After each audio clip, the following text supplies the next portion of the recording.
Hi, good morning, everyone. So we're going to go ahead and get started. I know people are still kind of trickling in, but thank you so much for joining us and welcome to the Hive Think Tank webinar series. So my name's Olivia. I'm the operations manager at the Hive in Silicon Valley, and we're super excited to have you join us and hear from our amazing expert panel speakers. So with that being said, I'm going to quickly go over some of today's best practices for the webinar and explain what the Hive Think Tank does. And then I will go ahead and pass it over to Haizam to talk more about the Hive Southeast Asia and also introduce our speakers. So we do love questions, and we love for the audience to use the Q&A button and not the general chat box at the bottom of your screen to ask our presenters any questions, which they'll do so kind of throughout the panel discussion. And then this event is also being recorded and will be available later on our Hive's YouTube channel. So Hive in Silicon Valley is an ecosystem of thought leaders, corporations, and entrepreneurs. We're an event and content platform with a focus on AI, cybersecurity, future work, fintech, and so much more. So we do host events almost every other week on different kind of cutting edge topics in technology and business. So we'd love for the audience to join our meetup group and newsletter just to stay up to date on some of our upcoming events. And I'll link everything down in the chat box below after this too. So lastly, I do want to thank our sponsors, Avanta Ventures and Gamuda, for their support. And if anyone's interested in getting involved with the Hive Think Tank, feel free to reach out directly to me or my colleague Angel, and make sure to follow us on LinkedIn and Twitter. So let me go ahead and pass it over to Haizam. Thank you, Olivia. Welcome. Good morning, everyone, for everyone in Malaysia, and I guess good evening, everyone, for in the US and everyone from all around the world. My name is Syed Haizam Jamalullah. I'm the managing partner of the Hive Southeast Asia. We're part of a global group of funds, as you can see on the deck in front of you, emanating from the Hive based out in Palo Alto, Silicon Valley. The Hive group of funds are a group of co-creation and seed funds, working closely with businesses to identify digital problem statements and potentially co-creating and investing into companies that will be able to solve those problem statements. In Malaysia, in Southeast Asia, we have a mandate from the government to run a matching 1 to 150 million ringgit fund mandate to invest into early stage companies, and the mandate is really to digitize Malaysia and Southeast Asia by investing into companies that will drive that.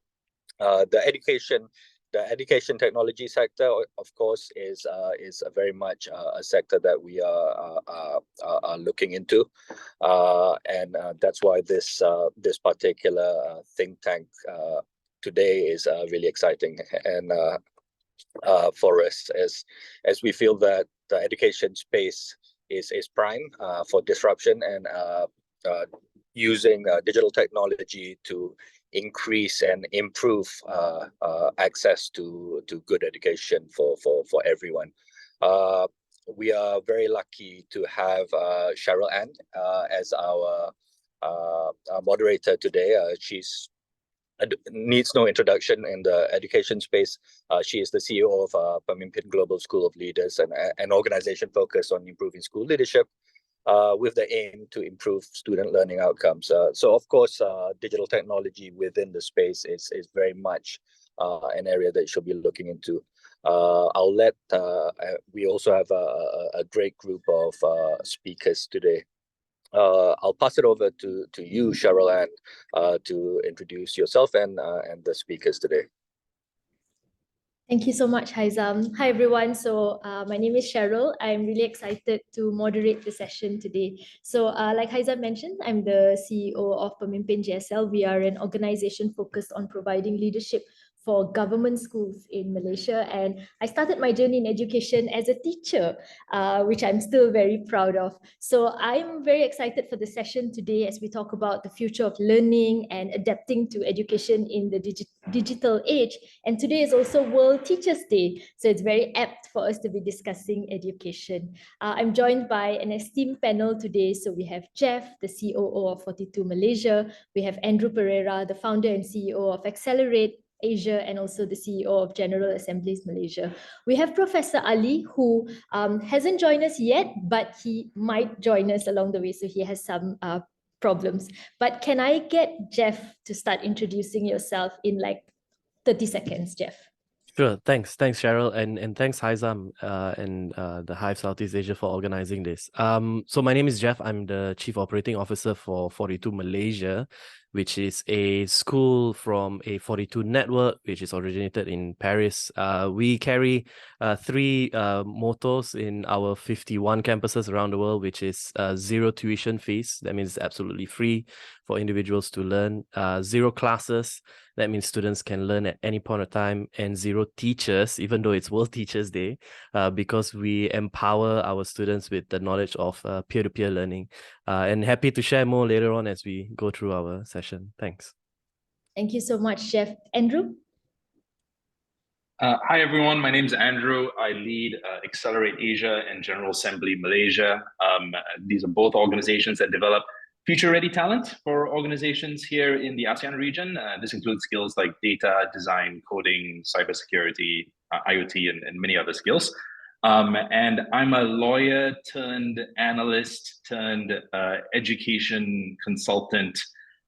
So very excited to talk about how quickly education's changing and how the development of skills is really evolving over time. Thank you so much, Andrew and Jeff. So we'll go straight into the questions. And of course, if you're watching and if you have questions for the panelists, you can use the Q&A button to type out the questions throughout the session. And we will answer questions as we go along. I will start with Jeff. Jeff, you mentioned just now that 42KL is meant to disrupt the education. So disrupt school, if I can use the term quite loosely. And it's very student-led. But operating in Malaysia, in a country that is still perhaps a little bit traditional when it comes to schooling and it comes to education technology, what would you say will be one of the main challenges in running this and providing quality edtech in Malaysia? Yeah, sure. I think that's a good question. I think when we started to have the discussion to bring down a school with no teachers and absolutely free, right? There's not even an asterisk when we say free education. It's literally free. So the first challenge we had, we assumed, was going to be that mindset of Asians that we have, right? If it's free, then usually it's not very good. And then what's this no teachers? If there's no teachers, then how am I going to be learning? But to our surprise, actually, when we launched, within a couple of months, we had nearly like 8,000 over people who were like signing up, very curious to know about what is this whole model all about. We initially, had this vision where 42 Kuala Lumpur, which is our first campus, we launched it in 2020. We initially thought it's just going to be a small little setup to recruit as many individuals who don't have the possibility of learning or pursuing higher education, especially in the field of computer science. But very quickly we realized that we're not really a disruptor in the space, but we're complementary with a lot of the existing education programs that we see in Malaysia. And the reason being why we say we're complementary is because year on year, we see the number of students post-high school pursuing higher education is decreasing. And there are many various factors for this, right? One is obviously the financial costs, and that's why for us we really wanted to do something that's free. The second area was because also I think the challenges in a conventional education to keep up with the industry pace is very difficult. They go through many layers just to release a new curriculum or to release a new degree program, and the time you see that impact into the industry takes far too long. Just to give you a quick example, nowadays we can't live without ChatGPT. If we were today decide, all of us in this room to design a generative pre-trained text or GPT curriculum and put it into a degree program, the approval may take, about 6 months or so. You have to pack it into a degree program, which is about 3 years at least. And then you've got to go through a 6 months internship period, which is, in total, you're looking at about 4 to 5 years from now.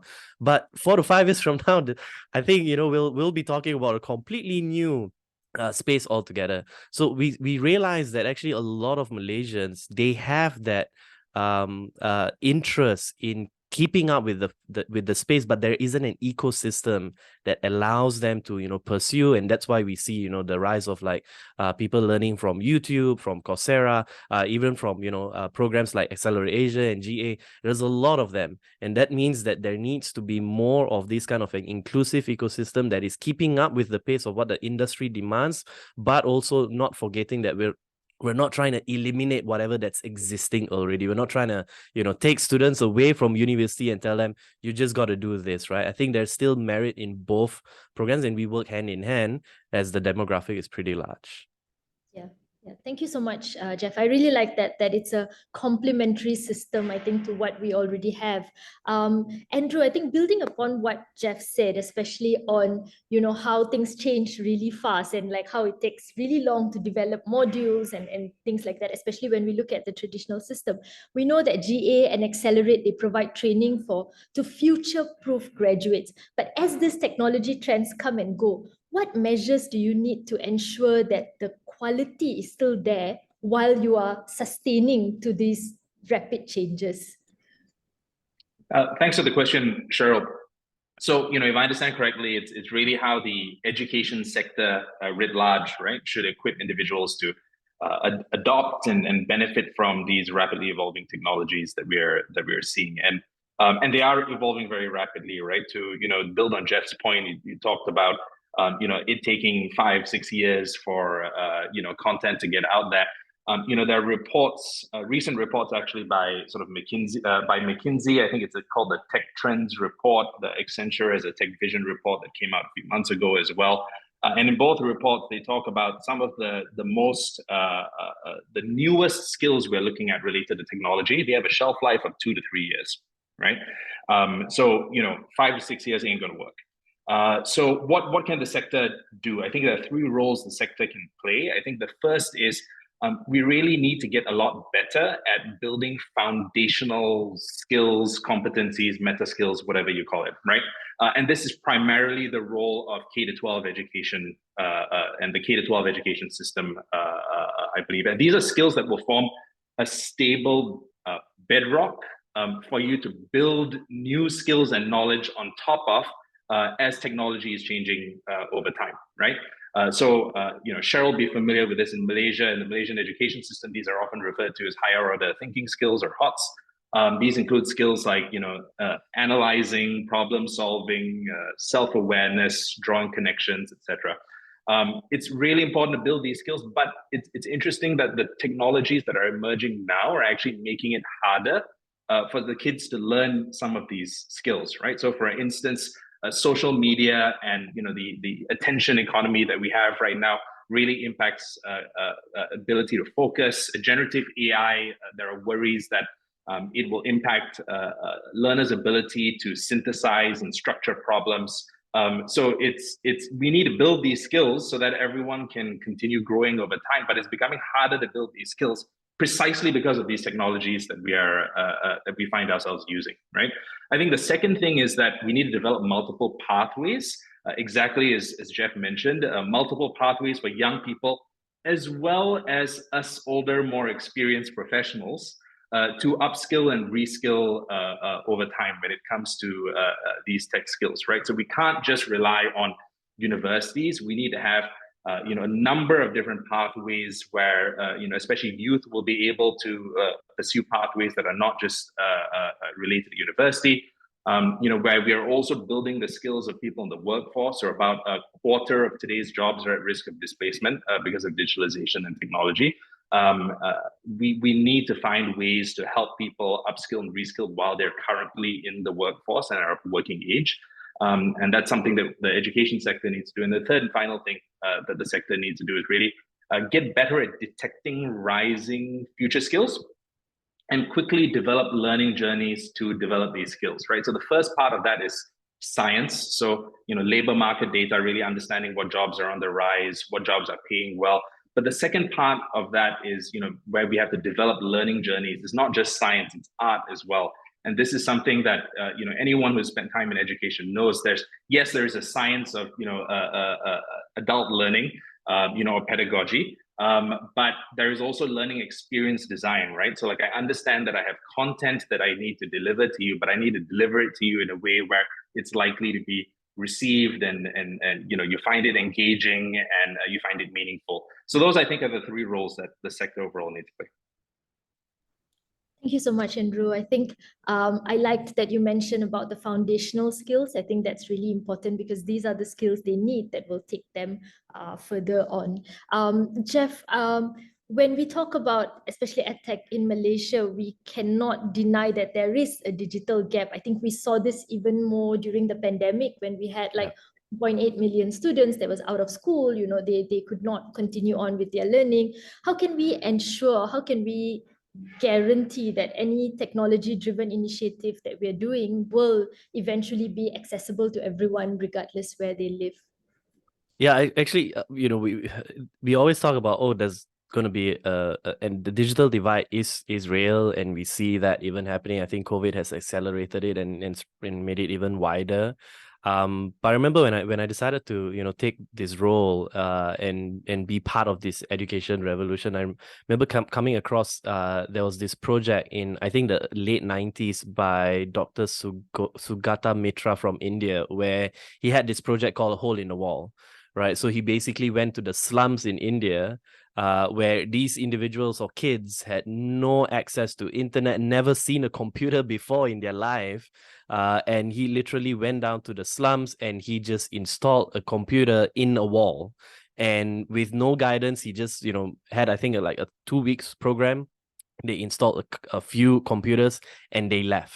A week later, when they came back, they realized that the kids in that slum had already learned how to access the internet, already sort of learned how to, you know, navigate the computer without any sort of guidance. So again, when I saw that project and I watched his TED talk, that for me is a prime example of how, you know, the digital divide is only there because there is that lack of the infrastructure, not necessarily lack of skills.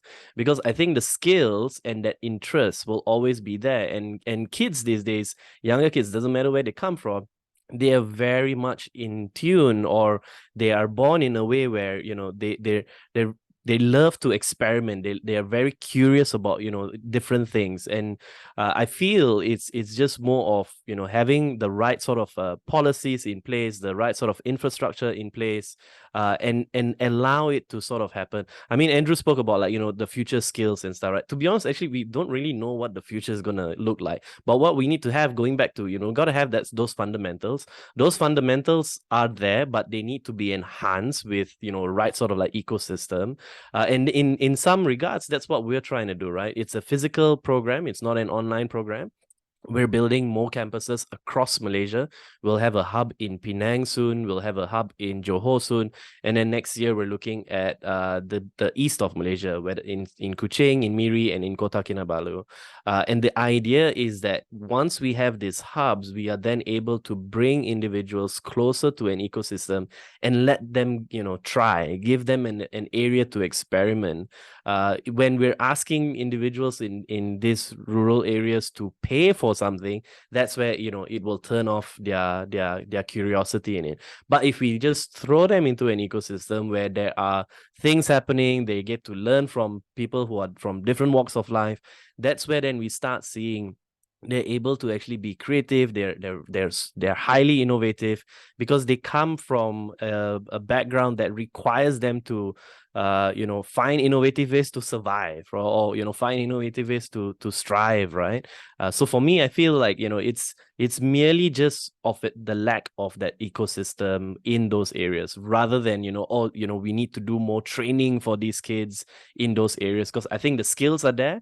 Is giving them the right space for them to flourish and you know, cultivate that innovative spirit. True, I agree. Thank you so much, Jeff.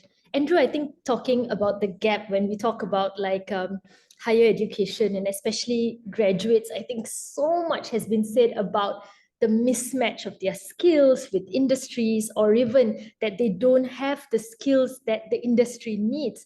And I see this as well in the organization that I run when we hire fresh grads, and I'm like, oh, okay, you're struggling to use Excel, or you're struggling to use PowerPoint presentation or Canva, right? And I'm like, I wonder what you did in your 4 years of degree.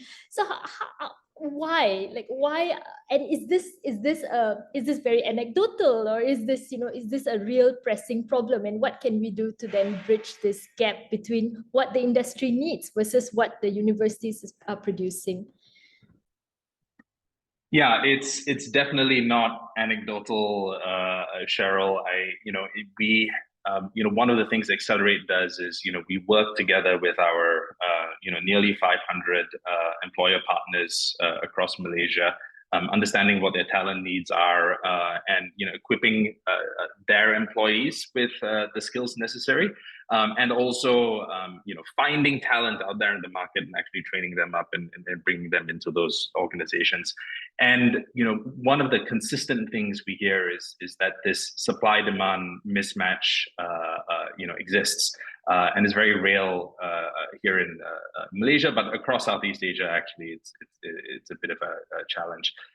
One big reason this gap exists is that there's an informational gap that's going on, right? I think especially when it comes to the education system, informing individuals, students on, these are the skills that are actually out there, they're in demand, these are the skills that are used, these are how these are used, etc. That information isn't really getting out there. And I think there is scope for, and by the way, that's not just for individuals who are currently in the education system. I think it is true of people who are currently working as well, right? You actually have loads of people who are currently in the workforce who don't understand the skills that are in demand, that are needed, that they need to remain relevant. And I think there's huge scope for technology to drive more informed decision-making by individuals on what they should learn and why they should learn those things, right? So for instance, let's say I'm a business analyst, and if there were tools out there that told me that demand for Python skills has grown 5x over the past year, that I could earn 25% more money if I learned Python, and that someone like me typically takes 5 days to develop level 0 Python, and after that I need to practice it, etc. If I had that information, I probably would make more informed decisions about what I learn and go and learn Python. So that really needs, I think there is a lot of scope for technology to help bridge that gap, that informational gap, and address that supply-demand mismatch. Yeah, Cheryl, if I may, to add on a little bit on it, right? So on our end, we see that digital gap between, or the knowledge gap between the graduate and the industry. I remember, a few years ago, there was that whole conversation. It was, this was pre-COVID, where we used to flip the newspapers, and the conversation was like, the number of unemployed graduates is at like an all-time high, and the industry is, were pointing fingers at the education provider, saying it's like, you're not training the graduates to be, industry ready, and we're all moving into this digital economy. It's, there was this whole industry and education sort of like debate going back and forth.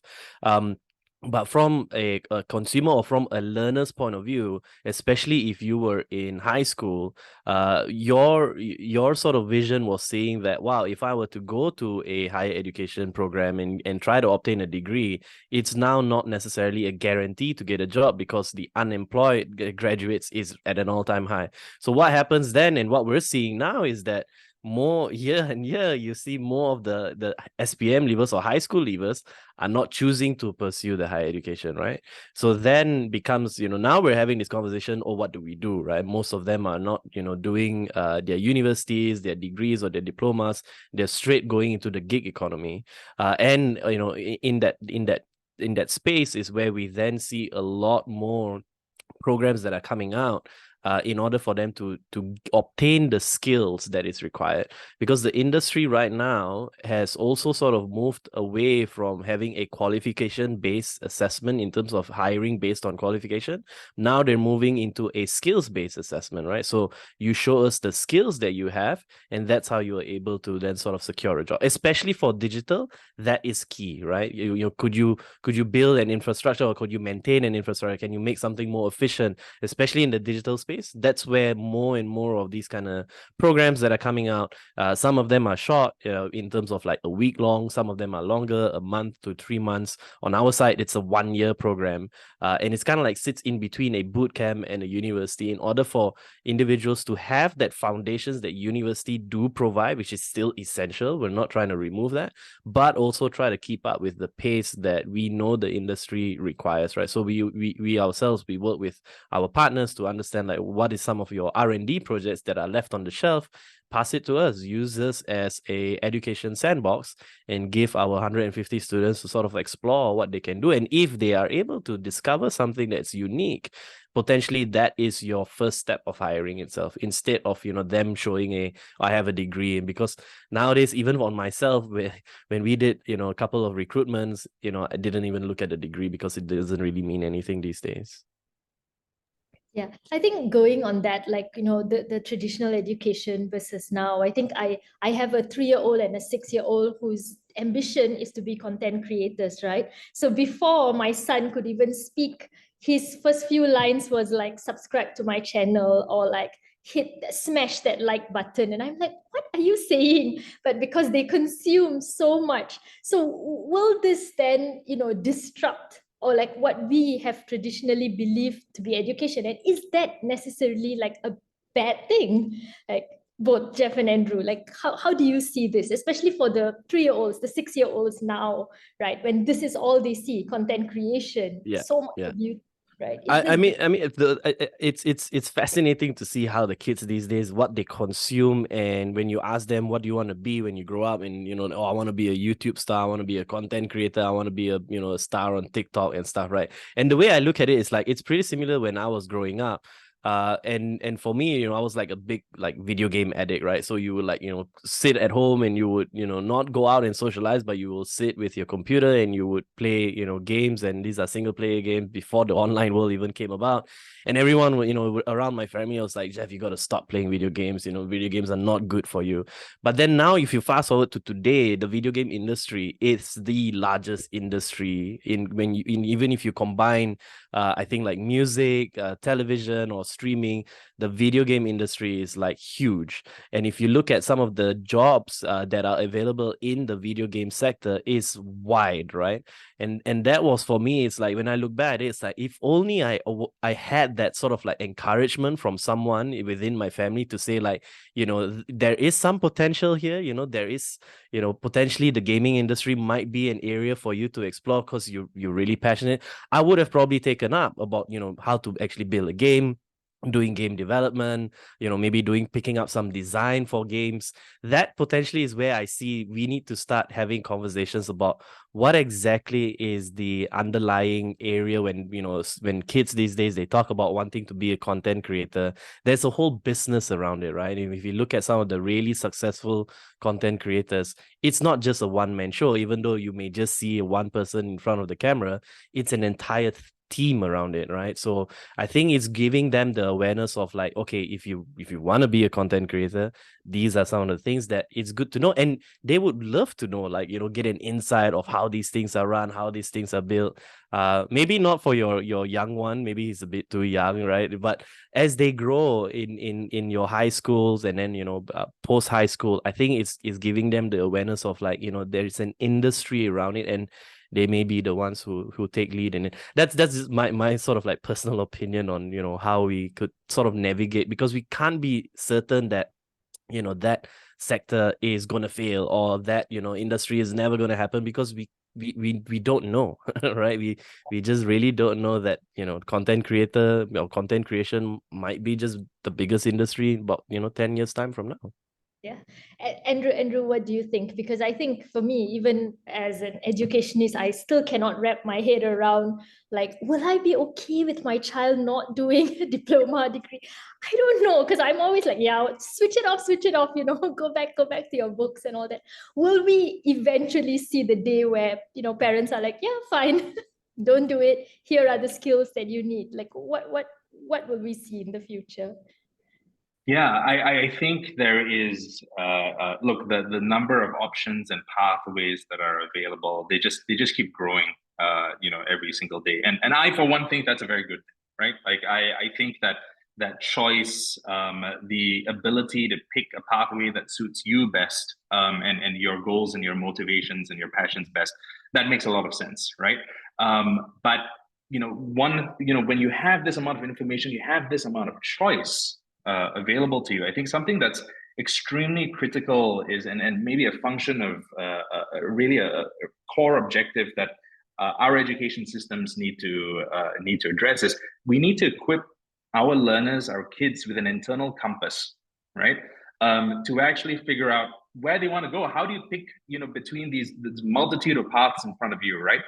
Who are you? What are you passionate about? What drives you? What motivates you? Why do you want to do these things? Yes, you want to be a content creator. That's wonderful. But why? Why do you want to be a content creator, right?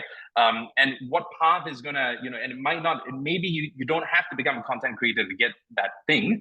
There are other paths that are available to you, and you can use that internal compass that you've developed through the education system to figure out what path makes the most sense. And I think education's always served this purpose in some shape or form, but that purpose of equipping people with that internal compass is just more important now than it's ever been. Yeah, I like that you mentioned that. So can we teach these soft skills as how we teach like the hard skills? It's not easy, right? It's easier said than done to say, the system has to provide them with resilience, with grit, and with that maybe even moral compass for them to see, okay, is this right? Is this wrong? How do we teach these soft skills? And is this the same way as we're teaching coding, or we're teaching, other types of skills? Yeah, maybe I can take that, because I think the one feedback that we always get from our partners who hire our students who come out of the 42 Kuala Lumpur program or 42 Malaysia's program, the one feedback that we got from the industry partners is that our graduates, they are equipped with the soft skills that the industry is looking for. And on our side, that's interesting because we're actually training them to be computer science graduates, not, soft skills champions or, innovators in that space. But when we looked into it a little bit more deeper, we then realized that this is my personal opinion. I don't think you can train someone or you can teach someone soft skills, but you can put them in an environment where they learn it on their own and they experience it, and they sort of like understand what are some of the areas that they need to have in order to survive that environment itself. We're as humans, we're very adaptable with different sort of environments, right? So for 42 set up, with no teachers, there are no classes, it's a 24-hour campus. Students can come in, and the idea is that you sign up for a project because you are interested in doing that project. You are then given a deadline, so you manage your own time management, whether you want to come in the campus at 7 p.m. and work all the way up to 3 in the morning, or you want to come in at 9 a.m. and do until 5 p.m. It's up to you, as long as you meet the deadline that has been set out. Now, if you fail that deadline, you will immediately fail that project, and then you have to redo it from start. And it makes you sort of be more that resilient, that having that grit, and that's like the first part. The second part is that when a student completes the project, they actually then need to have their projects evaluated by their peers. And this is an automated sort of process where it enables them to understand how whatever research that they've gathered, because there are no teachers, they're probably talking to their friends, they're going online, they're doing their research, and they've sort of made that they've solved that coding project that they need to do. And then the system will assign a couple of individuals randomly. Some may have done the project, some may not have done the project. And the idea here is that, can you present it well enough, since you have already sort of, done your own research? So that is then they're sort of learning a little bit about their presentation skills, sort of their communication skills, how they sort of go about in explaining a project that could be very complex to someone who's never done this before. And some of the students who used to ask us, Jeff, why am I evaluating a project when I have not done the project? The person who's going to be doing the evaluation, he's asking me like, if you haven't done this project, then why are you evaluating me? So the idea here is that in an industry, you will probably have to present, the work that you're doing to someone who is not in an ecosystem that you are in, right? You can't talk, about coding or programming when, especially if you're, going to report to your board of directors, for example, they're not going to be interested in it. So those are the kind of areas that we sort of, empower them to learn. Now, if they fail, and if a student feels like, I think you've just sort of like copy pasted stuff from online because you can't explain it well enough, they will fail the project, and then they've got to start trying again and doing it differently and then present it in a different way. That is how we then realize a lot of the setup that we have is really just cultivating that spirit of why we think soft skills is hugely important. It's hugely important in the past, it's hugely important today, it'll be hugely important tomorrow as well. It will never change, right? So as long as we can have an ecosystem to cultivate that spirit of, being able to share with each other, being able to be resourceful, find knowledge from not just one source, but from multiple sources, and make your, your own sort of learning or your assumption and then presenting it, I think that is key. Now, in a high school environment, that doesn't happen, right? In a high school, I remember I did terribly bad, and my teachers hated me for it because I was always the kind of person that will just go to the other side of the classroom and just sort of ask them like, hey, so what do you know about this, project or this, assignment that the teacher has given, us, right? Because I have no idea, right? So the teacher always says like, Jeff, go back to your seat, right? You're not supposed to go and discuss, but that's not how the industry works, right? So I feel there needs to be, if we really want to move ahead and create digital talents, it has to start from the grassroots itself. It has to start from primary schools, understanding how we can do sort of like a peer-to-peer learning environment, and then into high schools, and then into universities. They may have some elements because there are some group projects, there are some assignments they need to do together, there's some elements of it, but still not enough in terms of what the industry requires today. So yeah, that's my own sort of opinion, that I don't think soft skills can be taught, but I think we need to cultivate an ecosystem where they can experience it for themselves, and that's where they will start learning about what is important and find their own feet around, how to be, a problem solver, someone with very good logical thinking, communication skills. Yeah, those are the key areas that we need. Andrew, what are your thoughts? Do you think these soft skills can be taught in a edtech space or in a tech-like environment? I think they can. The science of adult learning is pretty clear on this, right? Like learning, happens best when it's scaffolded, right? This idea that, I see role modeling, I practice the thing, I reflect on it.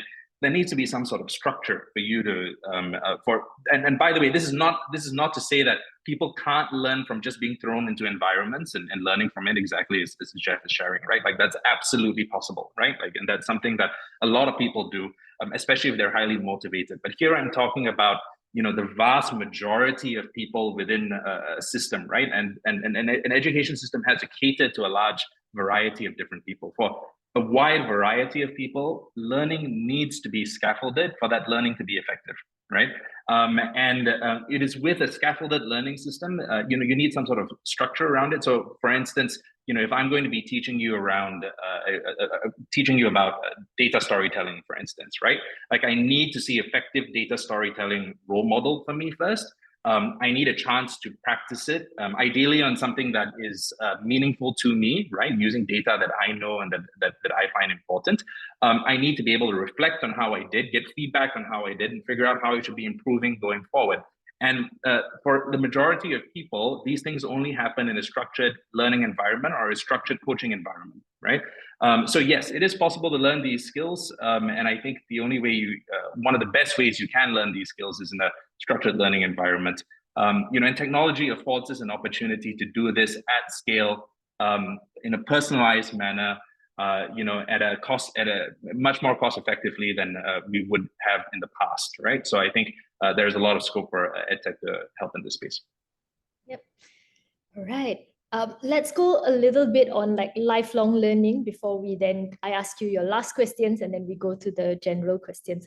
So Andrew, if you can take this, like, how do you think technology can aid in the pursuit of lifelong learning, particularly for working professionals. I think, if I can say so myself, I've been like running this organization for 8 years, and I still cannot find the motivation to go and pursue some other skill that I think like what Jeff said, I'm like learning on the job, right? I started this very young and then I'm like, okay, what skills do I need? Like, how can I learn this? But what will motivate like a working professional to go and pursue and to actively know that I need to learn this in a structured way? Like I need to upskill, I need to reskill. Yeah, so what you're describing, I think, is true for a lot of people, and I think, let's be honest, right? Continuous learning, as we understand it, lifelong learning, really is the domain of, number one, highly motivated individuals, and here motivated to learn a specific skill, right? Not just motivated more broadly, right? Number one, and number two, employees and organizations that actually invest in the growth of those people because they're motivated to, for business reasons or whatever it is, invest in the growth of those people. Now, if those are the only two categories of people who are getting learning done on a regular basis, we're not going to go anywhere very quickly, right? Because that's not a huge number of people who are going to be developing those skills. So we need to talk about how, and using technology as well, democratize lifelong learning, right? And encourage more lifelong learning to happen among a wider group of people than just people who are highly motivated or people who work in organizations that are highly motivated, right? I think there are two ways that we can do this. One that targets the professionals themselves, and one that targets employers. So on the professionals front, right? Technology can drive more informed decision making. I know I've talked about this a bit earlier. But individuals need to learn more, need to have more information about what they should be learning, right? And why they should be learning those things, right? And something that's relevant and personalized and specific to their individual context. I gave the example of earlier of an analyst learning Python. I think that sort of thing is critical. And the second is technology could really help employers identify who needs to learn what, right? So, in the course of my work here in Excelerate, I speak to a lot of business leaders, right? And I'll speak to CHROs who tell me that, they'd love to develop capabilities in their organization, like data-driven decision-making or customer-centered design. And then I ask the next question, which is, who needs to learn what? And that's usually where the conversation, their ability to answer that question actually ends, right? And that's because it is quite hard. It's easy to say that I need to build this skill, this capability across the organization, but it's actually quite difficult to articulate which specific employees need which specific skills, right? And I think technology can help us with that. So, for instance, if we have solutions, and there are solutions out there that help with this and Accelerate's, working on some of these solutions. If we had solutions out there that said something like, dear Mr. HR business partner, Sam, who is in a business unit that you're responsible for, Sam should learn level 1 data visualization. By the way, they're currently at level 0, but they need to get to level 1. And they need to learn today so that they're on track to becoming a senior manager in 2 years' time. And by the way, it will also help strengthen that person, Sam's team's performance and satisfaction, etc. A tool like that, or tools like that, will help organizations help their own people grow, right? And quantify the return on investment on learning. And I think solutions like that, technology enables that. Solutions like that really help move this space forward. Thank you. Yeah. All right. Jeff, I have one last question for you. When you think about trends, right? Educational trends or trends in edtech, what do you think will diminish over the years, and what do you think is here to stay? Wow, that's like the $1 million question in a way, right? What do I think is going to diminish? I think going back to what I mentioned earlier, I think the soft skills will never change. I think the requirement for you to be problem solvers, to be logical thinking, to be great communicators, those will never change, and that applies not just for digital, like for the digital sector, like for IT talents, but across all, right? Even the CHROs, like Andrew was talking, they need to be great communicators as well, right? So that kind of foundations I think will never change. I think it will just be increasingly more in demand, and we will see a lot more of a drive, or I think need from the industry to empower their own staff in that area of soft skills. They need to be problem solvers, they need to be logical thinking, great communicators and stuff like that. Where I think we might sort of see a shift happening is the bridge between the high schools and your university, where I think there'll be more and more conversations we'll have about, is high school and jump to university too big of a gap? So if it is a bigger of a gap, then that's where then we will start looking into what are some of the skills that is potentially missing, what are some of the areas that could be done. And then I think that is going to be a new sort of an area in the education space that will start to grow.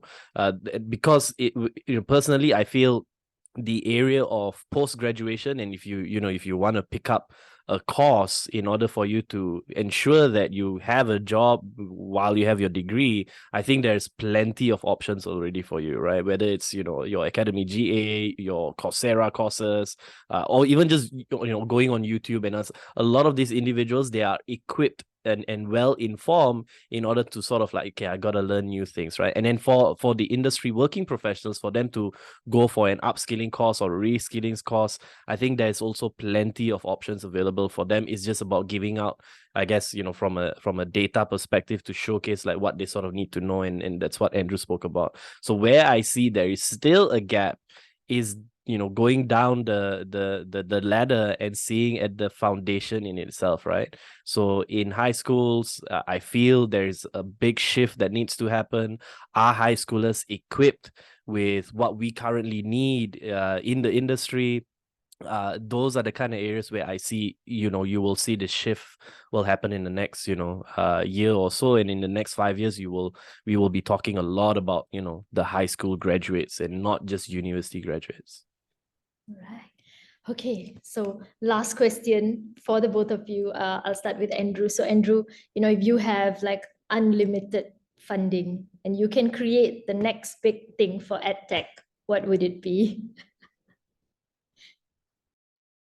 That's a really good question. Can I be impractical? Can I be impractical in the answer to this question? I'm going to be impractical. Yes. So unlimited funding. Yeah, so I can do whatever I want, right? Okay, so one thing I would do is we often talk about this in education. Learning is a choice, right?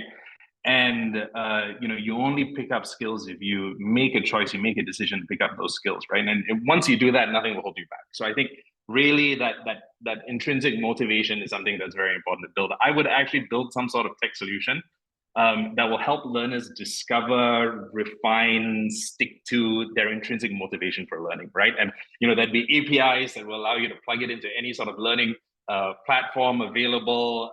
It would make learning more purposeful, it'll make learning more engaging, it'll make learning more effective, it'll make learning just more, right? That's definitely something that I'd love to build, if I had all the money involved. Nice. So the Hive, I hope you're listening. Jeff, what will it be? Unlimited, unrestricted funding. Yeah,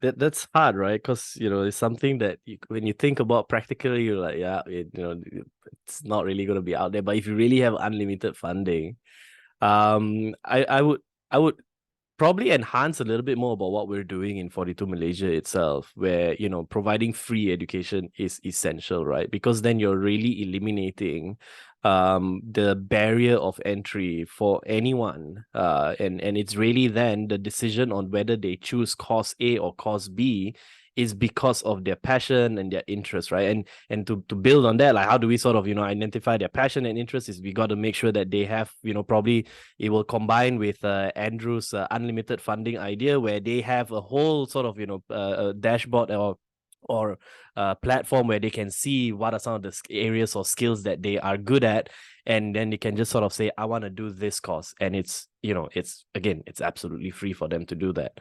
I think that is probably something I would love to do, because if we talk about building up blueprints, frameworks, policies, and every now and then we hear a whole bunch of new initiatives that are being brought out, the key area is always comes down to education or talent. Do we have the talent to do this, right? Malaysia wants to be, sort of like the driver for digital economy. We want to, bring in foreign direct investments. We want to bring in the Teslas to Malaysia. We want to bring in the Amazons, the AWS, the Googles and stuff to Malaysia. And I guarantee you, one of the things that they will always look at is, does Malaysia have ready talents in order to move into this shift, right? So I think if we can really look into how we can support the education even further, giving access to all and have a diversity of learners, I think it will be an amazing feat. So yeah. Thank you. Thank you so much, Chef. Let's go to the questions now. So we have 5 questions. The first one is, so Jeff, you said that it's free. I think people want to know, how do you sustain the model if it's free for students? Yeah, it's free for the students, and for us, in a way, it's still a business. It's not charity where we're just giving out free education to anyone.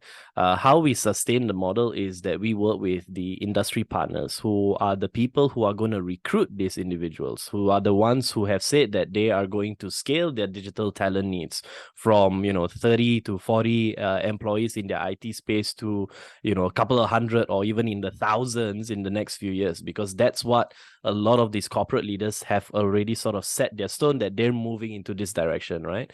So we work with these partners, these corporate partners, to sort of understand how we can help build these kind of talents that are plug and play into their sort of vision that they have, whether it's a 2030 vision or a 2025 vision. So these are the corporate partners, are the ones who support us financially, but they also support us in terms of the R&D, the curriculum, the exposure, the values or the insights on what they do, that provides that insights for our students. So it's a win-win situation for both parties involved. Right. Thank you. Andrew, perhaps I'll go to this before I go to the peer learning one. Will we lose certain amounts of soft touch of education? So how do we maintain this in a digital age? Crucial aspects such as social skills and the academic aspects that cannot be replicated behind a screen. What do you think, Andrew? That is an excellent question, right? And it's something that we're constantly confronting here at Excelerate. I think it's, just because learning happens behind the screen doesn't mean that, these things, you can't create learning journeys, learning experiences where people have an opportunity to network, socialize, form bonds with one another, etc. Because that's a critical part of learning, right? And Jeff will know a lot about this as well, just in the 42KL experience. People learn just as much from each other as they do from having someone stand up in front of them and teach them, right? Sometimes even more. And you have to create forums and opportunities for people to make those connections. So for instance, one of the things that we do, or some of the things that we do over here to help with that, are organizing the learners into groups so that they are and grouped by interest as well, and they come from very different backgrounds, and they're actually working on problems together and forming connections that way. We create opportunities for them to engage with one another and meet employers. So for instance, we have a career fair that's going to be going on in the next few days, which will have 800 of our graduates attending, and there will be scores of employers are going to be joining that session as well, talking about what they're looking for, and how our graduates can develop those skills and find those jobs at those organizations. So yeah, it just requires more thought in incorporating elements like that into the learning journeys. All right. Jeff, this next one's perhaps for you. I think this is the pain of every teacher during the pandemic, and students as well. And sorry, lecturers as well, right? I can't even get my students to open the webcam during online lectures. So what's the drop-off rate for peer-to-peer learning? Yeah, so it's great. So we actually have a structure in place so that the dropout is very, very low. Actually, our dropout rates for those who are doing the 1-year program is at 5% or 6%, which is considerably very low. And the reason being is because even though it's free for anyone, they need to prove their worth if they are deserving of free education, right? So the whole process is the first step they do is they go online, and that's, accessible for anyone, anywhere. They do a 2-hour-long logic test that doesn't require any coding skills, and that in itself enables us to understand if they have the determination to do something for 2 hours without having any tutorial, and if they are capable enough of solving some of the logical thinking requirements that we need. And the game is just like a game of Pac-Man, Tetris in a way, right? Where it's purely just on logical thinking. Should they pass the logic test, they come in to do a 1-month boot camp. And in that 1-month boot camp, we give them the exposure of what is it going to be like if we were to stretch this out over a period of a year. Think of the boot camp as like your military boot camp, where it's super intensive. It's nearly 10 hours to 12 hours on a daily basis. But you can choose to drop out at any point of time for whatever reason, whether it's because of, this thing is not for you, you don't like the ecosystem because you have to learn everything on your own or with your peers. You can make that decision. There's no punishment whatsoever.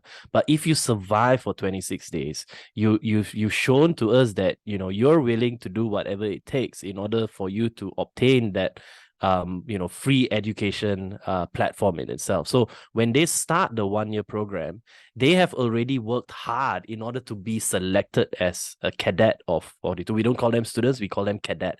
So again, it's giving them that badge of honor, which is very different from a university.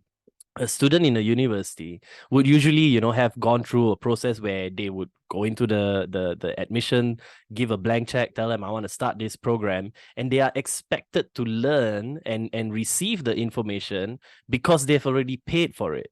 They didn't go through hardship in order to get access into the university. They went there and because of the financial, capabilities that they have, or through scholarship. So for them, it's not because of the hardship, and that's the reason why there's a shift from students who join or selected into the program for 42 and those who are in a university. That's a mindset shift that happens because students in our 42 program, they feel like they've worked really hard to be in this program. They deserve to be in this program. And that's why they will do whatever it takes in order for them to continue and complete the program and get the alumni status, which is highly recognizable across the 42 network ecosystem. So yeah. Right. Thank you so much, Jeff. So Andrew, in the last 3 minutes, I know we spoke about this briefly just now. So the gap between high school or the foundational time for a student and the university. So one of our attendees wanted to understand more about this gap that exists. Yeah, I think people have written lots of papers and stuff about this. So this, you could spend all day talking about this. But broadly speaking, two sorts of mismatches that we see a lot of in Southeast Asia, right? In Malaysia in particular, horizontal and vertical mismatches, right? So horizontal mismatches, when everyone we're churning out accountants, for instance, but we need coders, right? And that's one example of a horizontal. So we're just teaching them entirely the wrong things, right? And then you've also got vertical mismatches, right? So I need everyone to, I need my data analysts to be at level 2 with Python, but they're all at level 1 right now, right? Or the reverse is also true, right? I need everyone to be at level 2, but I'm teaching them level 4, right? And so they're overqualified for the roles that exist out there. And so there are these two kinds of mismatches that exist out there. And what we, the best way to be dealing with that is to make sure that the education system, writ large, is better connected with the labor force and more responsive to the needs of the labor force. Some of countries in Southeast Asia, so take Singapore for instance, has actually formed government bodies that are responsible for closing this gap. And includes people from their Ministry of Manpower and their Ministry of Education, and having everyone work together more closely. So yes, there are these kind of mismatches exist. They are definitely a problem. And collaboration is probably the #1 way to deal with that, and sharing data more broadly.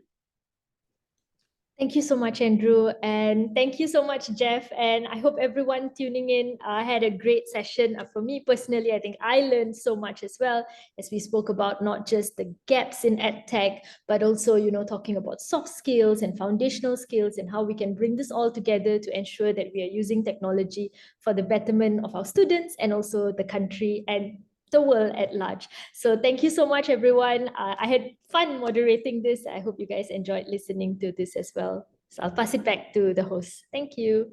Thank you everyone so much for joining. Thank you, Andrew, Jeff, and Cheryl for moderating and being on the part of the panel.